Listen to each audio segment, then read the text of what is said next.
That night, the wind cut through the empty streets of Willow Creek, a small town in Kansas. An old homeless man, Earl, wrapped himself in a torn coat. In his pocket, only $5 wrinkled left. A biker stopped outside the convenience store. Tattoos, black leather jacket with the words Hell Angel on the back. People glared, muttered, pushed him away. He was short of money, just $5. Earl stepped forward. He pressed his last bill into the biker's hand. "Take it, son. Cold night." The next morning, the ground shook. The roar of engines thundered like a storm. 100 black Harleys lined the street, chrome shining in the morning sun. The townspeople froze. Police sirens flickered. Earl stared, trembling. The leader of the bikers pulled off his helmet, smiling. "Do you remember last night? It all began with $5, but it would end with an entire life reborn. Stay till the end." Willow Creek was a town where autumn burned red leaves on the maples, and life revolved around the diner and the gas station on Route 54. At night, only the hum of insects and the faint smell of gasoline filled the air. Earl was 69. Silver hair, wiry beard, eyes gentle but deep.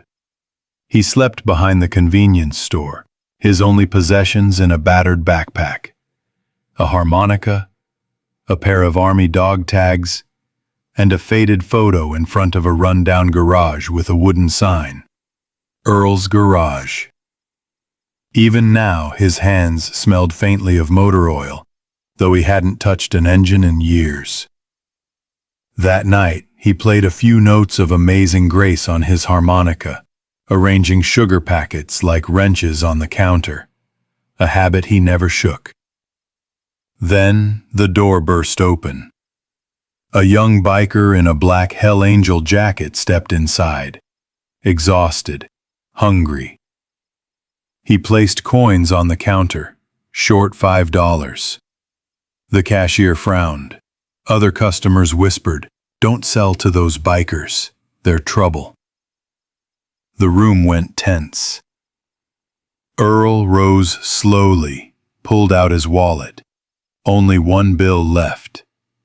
He slid it forward. "It's cold. You need it more than me." The young biker froze, staring at him. "Thank you. I owe you." He walked out, engine roaring into the night. For a moment, the headlights lit up the old Route 54 sign, the same road that once led to Earl's garage. Earl sighed. "I used to be like him.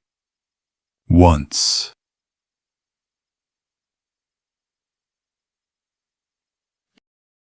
The next morning, Lucy, the diner owner, poured Earl a cup of coffee. "You took a risk. Hell Angels aren't simple." An old man muttered. "What if that kid comes back? What if more of them do?" Earl smiled faintly.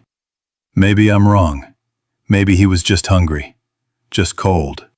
But in his eyes lingered a quiet shadow. His fingers tapped the dog tags. Metal clinked like echoes of a past no one knew. Rumors spread fast. The old man gave $5 to a biker. He was Hell Angel. They'll come back. By noon, a police cruiser circled the block, lights flashing. Lucy packed a box of pie and whispered, "Take this, Earl, just in case you need to run." That evening, clouds rolled in. Earl sat against a brick wall, harmonica in hand. The melody drifted soft and lonely. Then, distant thunder. Not from the sky, from engines. One bike, two, then dozens. The sound swelled, rattling the diner windows. Lucy whispered, "I thought it was nothing, but it isn't." That night, Willow Creek glowed under 100 headlights. Harleys lined the street like an army. Helmets gleamed. Engines roared, then cut off, leaving only silence heavy as stone. Police parked a block away. Curtains lifted. Everyone held their breath. The leader stepped forward. Broad shoulders, black leather jacket, wings embroidered across the back. He pulled off his gloves, calm, controlled. He looked at Earl. "Do you remember $5? Earl swallowed hard. His heart raced. "What do you want? To take it back?" The leader didn't smile, didn't scowl, just stood, steady. The tension snapped like wire stretched too tight. Why would 100 bikers gather for $5? The leader raised his hand. Trucks rolled in. They dropped crates onto the street. Not weapons, not chains. Bread, hot soup, blankets, boots. A woman biker with gray hair carried a steaming cup to Earl. "Here, for you. Cold night." Engines silenced, helmets off. They weren't there to fight. They formed lines, passing supplies to the homeless around the store. The leader spoke. "Last night, one of our prospects came here.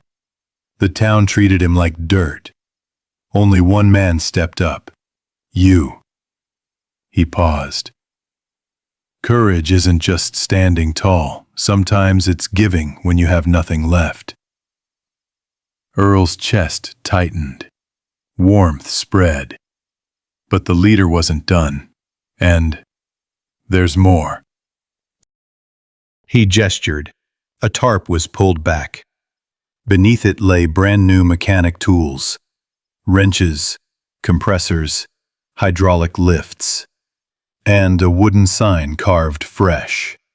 Earl's Garage. Gasps. The leader explained. "That prospect noticed the smell of oil on your hands. He said you lined up sugar packets like tools. He heard you play Amazing Grace. We knew right away. You were a mechanic." He pointed toward Route 54. We rode past an old boarded-up shop. A sign said it once belonged to a man named Earl. A garage lost to debt and sickness. Earl's hands trembled as he touched the wood. Memories rushed back. His wife's illness, hospital bills, closing day. He thought his life's work was gone forever. Lucy whispered, tears in her eyes. "So that's why, all the little details." But the story wasn't finished. The leader removed his helmet, his face weathered, eyes sharp yet kind. He raised his arm, showing the faint scar on his wrist. 25 years ago, Highway 66, a blizzard. My mom and I were stranded, flat tire. Nobody stopped. Except one man, gray hair, old pickup truck. He let us warm inside, fixed the tire, wouldn't take a dime. Before we left, he handed me a cheap harmonica and taught me to play Amazing Grace. Earl froze. Memory struck like lightning. A scared little boy, teeth chattering, clutching a harmonica in the snow. The leader's voice broke. That boy was me. My name is Mason.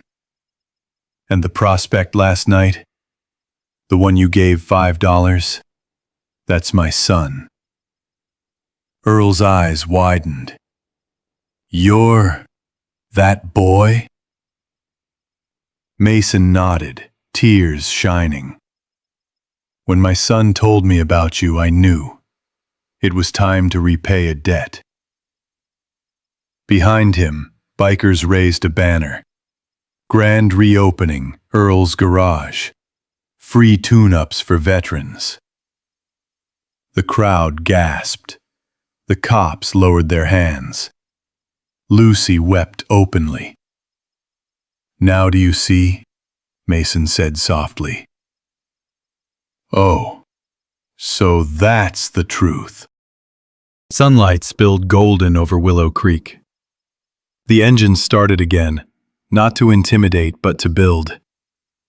Bikers hauled lumber, painted walls, fired up grills for the homeless. Mason handed Earl a thick work coat and gloves. Boss, ready to change your first oil again? Earl laughed, shaky but strong. He opened the garage door. Hinges groaned, but light flooded in. Oil mixed with fresh paint. His hands steadied around the new tools. Mason's son ran up, eyes wide. Will you teach me harmonica, sir? Earl sat on the steps, handed him the same old harmonica. Blow soft, like the morning breeze. The first notes of Amazing Grace drifted across the street. For a moment, the whole town stilled. Lucy carried out warm apple pie. Neighbors smiled. Even the local stray dog, Buddy, patted over, resting his head on Earl's knee, tail wagging fast. Earl stroked his fur, eyes brimming. He looked up, voice steady. Turns out happiness rides back into your life. On 2 wheels and an old song. He paused, gazing at the 100 bikers. The police now clapping. The town united. My friends, if you ever find yourself down to your last $5, don't be afraid to give it. Because you never know. You might be opening the door to a whole family of kindness. The lesson? Simple. Kindness doesn't roar, but when it arrives, it can shake an entire street. The garage sign gleamed, Earl's harmonica echoed, and Willow Creek began a new chapter. The story ends here. If you enjoyed it, please like this video, and don't forget to subscribe to Biker Life Stories for more tales of biker kindness. Thank you, and see you next time.